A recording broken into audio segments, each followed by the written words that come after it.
This is our last installment of our skeletal muscle physiology videos. There are 3 total, so this is the 3rd.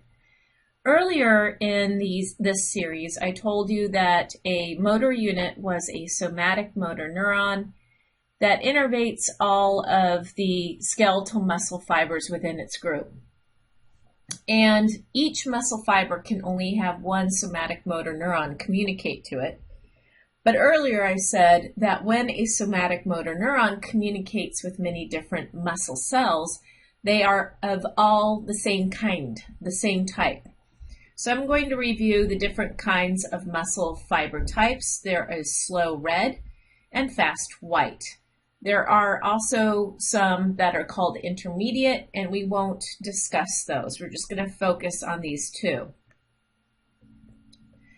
So, first of all, slow red muscle fires many, many times throughout the course of the day. And these muscles are different than fast white muscles. Both can fire many times throughout the day, but I guess what I want to say is the slow red muscle keeps the same force every time it fires. Fast white muscle, firing many times throughout the day, is going to fatigue, and you can see that here as the force drops off. There are reasons why slow red muscle fibers don't fatigue as quickly as fast white muscle fibers. Slow red, they are called red because they have a substance called myoglobin. And myoglobin sounds a lot like hemoglobin. And that means these muscle fibers are very good at storing a lot of oxygen within them, which means they can sustain aerobic respiration. They have a small diameter. They are not very big in size compared to the fast white. Those are very large, and I'll explain why in just a moment. The slow red muscle also has a lot of blood vessels serving it, so that's another reason why it's red, a lot of blood supply. And there are many mitochondria to keep making ATP, which is generated, as I said just a moment ago, through aerobic respiration. There aren't a lot of enzymes for glycolysis because most of the focus is on making ATP in the mitochondria. They're called slow because they have a slow cross-bridge cycle, meaning the myosin heads bind, they power stroke, bind ATP to come off or detach off of actin, hydrolyze the ATP again, bind to actin again. All of that is a very slow process. And these are your muscles, by the way, that are primarily postural muscles. In contrast, fast white fibers, they rely mostly on anaerobic respiration. They have a lot of glycolytic enzymes. And in order to make up for focusing on anaerobic systems, these cells are really, really big, as if they're filling themselves up with all of these glycolysis enzymes so that they can make a lot of ATP as best they can. They don't have a lot of myoglobin, so they do fatigue. They are focusing on anaerobic respiration. They don't get a lot of blood supply. And because they don't have a lot of blood supply, that's part of the reason why they're called white muscle. So they also, in contrast to the slow red, have a very fast cross-bridge cycling, very, very quick to bind actin, power stroke, bind new ATP, detach, hydrolyze the ATP, etc. And those fast white fibers, by the way, are usually muscles that are found. I'll give you a really good example. When you're frantically trying to write an essay during a timed test and you're just trying to get everything down on paper, writing as fast as you can, as hard as you can, how many times have you stopped to shake your hand because it was getting fatigued? the intrinsic muscles within your hand are filled, they are mostly fast white fibers, so they fatigue very, very quickly.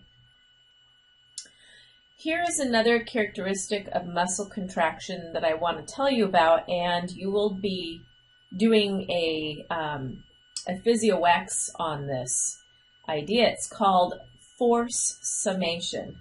And you can see in this picture that as the muscle cell is being stimulated many times per second, 5 times, 10 times, 15, all the way up to 40 times a second, we start to see the strength of the muscle contraction or force starting to plateau and reach tetany.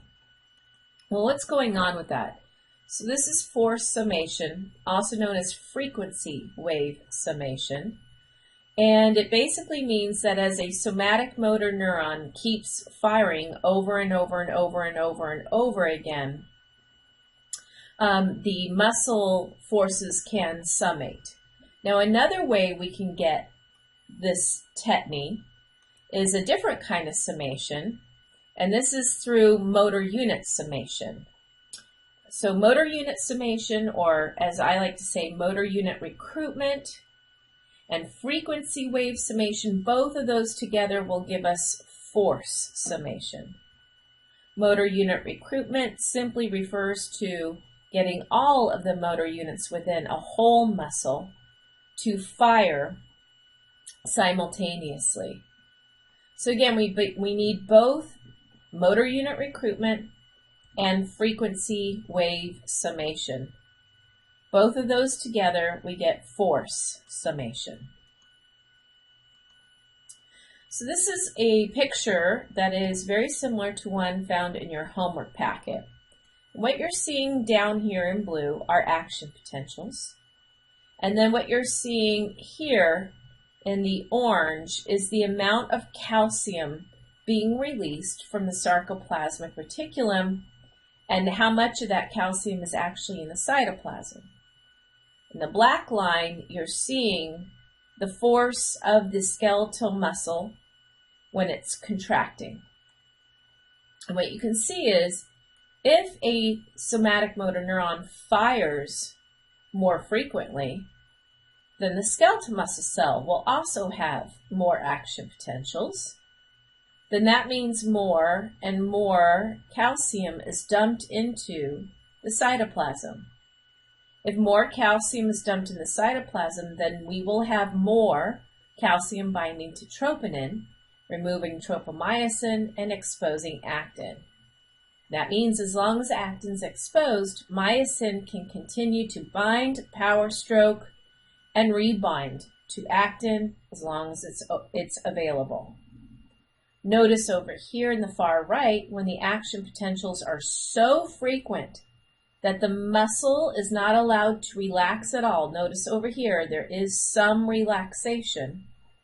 But if there's no relaxation allowed at all, that's when we get tetanus, fused tetanus. A muscle, in order to reach tetanus, needs 2 things. Number 1, it needs 100% motor unit recruitment. That means all the somatic motor neurons and the skeletal muscle fibers, they innervate within a single muscle, must fire simultaneously. And 2, they must fire so frequently that the skeletal muscle cell is never allowed to relax between contractions. Between those two, it's frequency wave summation and motor unit recruitment, we're going to reach tetanus. So that's really important that you realize. You cannot reach tetany. You cannot reach tetany if the muscle is allowed to relax between contractions. It's only if the action potentials are so frequent and the muscle twitches start to summate and fuse together that you reached tetany. Now, muscle, the amount of muscle you have is not consistent throughout your lifetime. There are two different kinds of muscle remodeling I'm going to show you on the two different slides here. We're going to have either an increase in muscle mass or a decrease. So let's start with an increase in muscle mass. The most common way for us to get an increase in muscle mass is through hypertrophy. This means, if you look at this picture, the skeletal muscle cells you have just get bigger. They fill up with the actin and myosin myofilaments in greater quantity, so they get fatter. A more rare type of getting more muscle mass is when you actually have mitosis of skeletal muscle cells and you get more of them. That's called hyperplasia. That's not very common.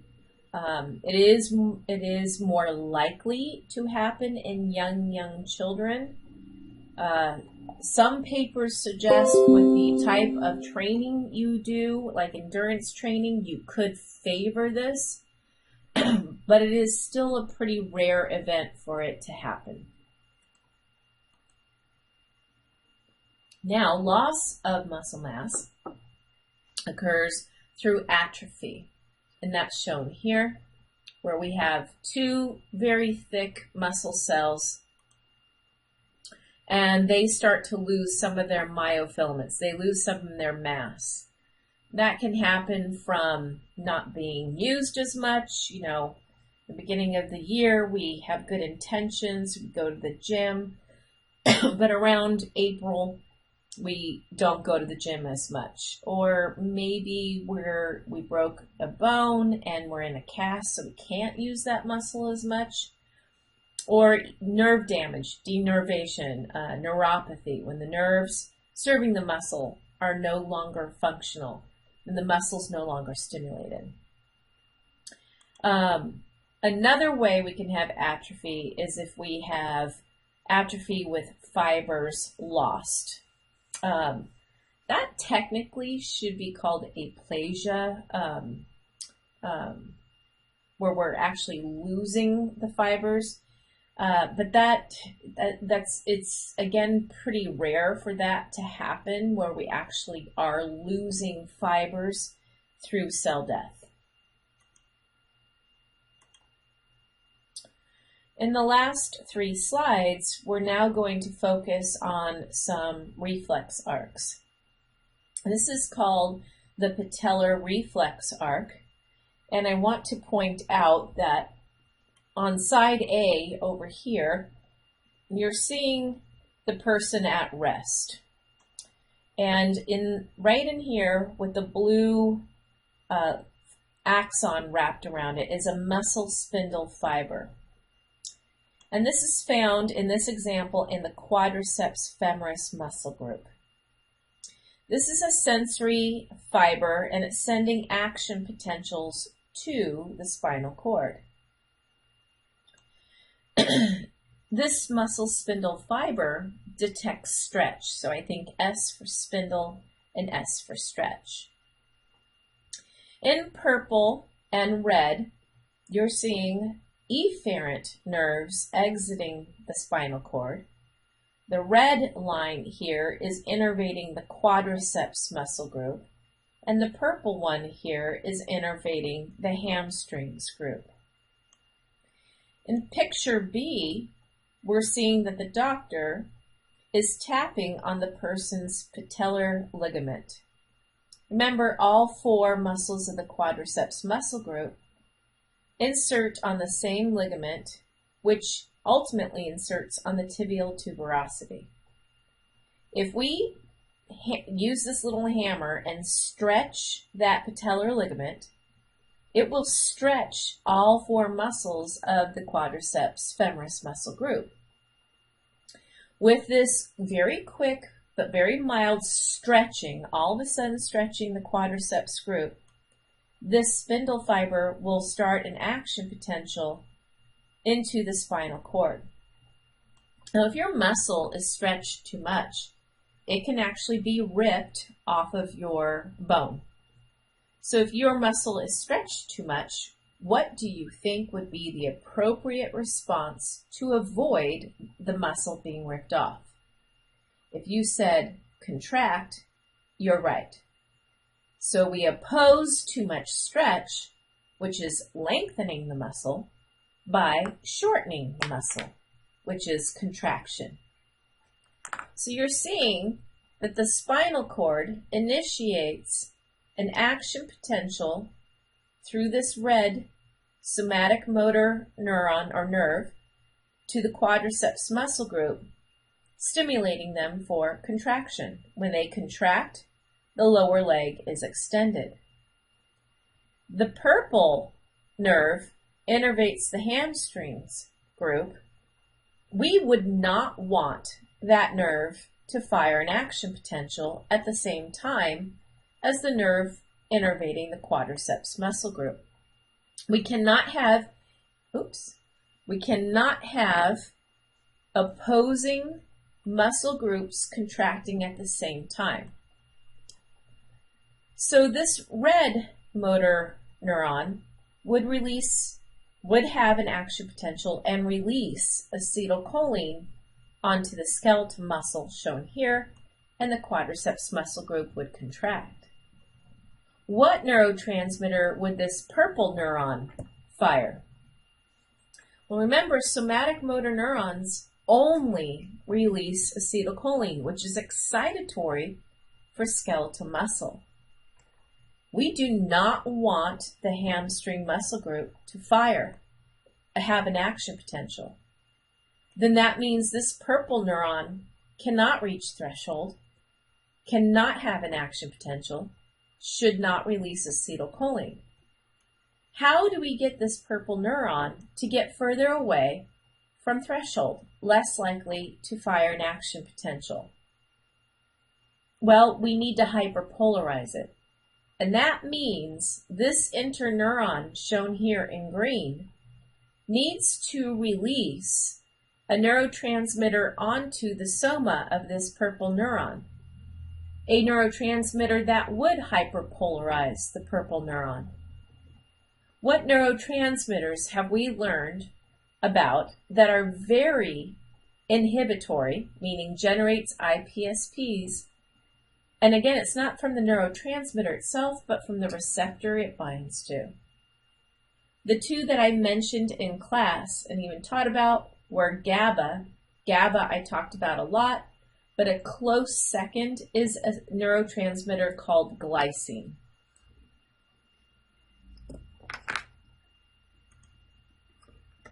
So again, the muscle spindle fiber detects stretch. That reflex arc that we just went through on the previous slide is called your knee-jerk reflex arc. If we stretch muscle too quickly, too much, it can pull off the bone. The outcome of the reflex arc is to contract the muscle that was being stretched. This would oppose the stretching part. Contraction leads to shortening. Stretching is lengthening. So the two would negate each other. If we stretch the quadriceps femoris group, we would want them to contract. But we would also want the hamstring group to stay inhibited. Can't have the lower leg extend when the quadriceps contract if the hamstrings are also trying to contract. Again, a somatic motor neuron can only release acetylcholine. If you don't want acetylcholine release, then that somatic motor neuron must be hyperpolarized. In order to hyperpolarize, it must receive more iPSPs than EPSPs, as we've learned in class. And the best neurotransmitter that leads to iPSPs with the receptors it binds to is GABA, and like I said, a close second is glycine. Now, another way that muscle can be pulled off of the bone is if it is contracted too much, creating such a strong force that it pulls off the bone.